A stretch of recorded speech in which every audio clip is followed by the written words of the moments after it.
Arundhati cinema అంటే చాలా మందికి అనుష్క శెట్టినే గుర్తుకు వస్తుంది. అయితే ఇదే సినిమాలో జేజమ్మ చిన్ననాటి పాత్రలో ఒక పాప అద్భుతంగా నటించింది. తన నటనా ప్రతిభకు గాను బెస్ట్ చైల్డ్ ఆర్టిస్ట్‌గా నంది అవార్డ్ గెలుచుకుంది. తన పేరు దివ్య నాగేష్. అరుంధతి తర్వాత కొన్ని సినిమాల్లో హీరోయిన్‌గా నటించింది దివ్య. అయితే పెద్దగా సక్సెస్ రాలేదు.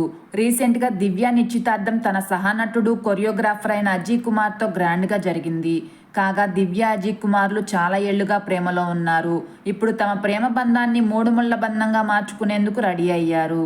దివ్య తన ఎంగేజ్మెంట్ ఫొటోస్ని తన ఇన్స్టా వేదికగా షేర్ చేస్తూ తనకు కష్టకాలంలో ఎంతో అండగా నిలిచిన అజయ్ ఇప్పుడు తన జీవిత భాగస్వామి అవడంతో ఎంతో సంతోషంగా ఉందంటూ ఎమోషనల్ పోస్ట్ చేసింది. త్వరలోనే దివ్య, అజయ్ కుమార్ల వివాహ బంధంతో ఒక్కటి కాబోతున్నారు. ప్రస్తుతం దివ్య షేర్ చేసిన తన ఎంగేజ్మెంట్ ఫొటోస్ సోషల్ మీడియాలో వైరల్ అవుతున్నాయి. ఆ ఫొటోస్ చూసిన పలువురు సినీ ప్రముఖులు, అభిమానులు, నెటిజన్లు కాబోయే జంటకు కంగ్రాచ్యులేషన్స్ తెలుపుతున్నారు.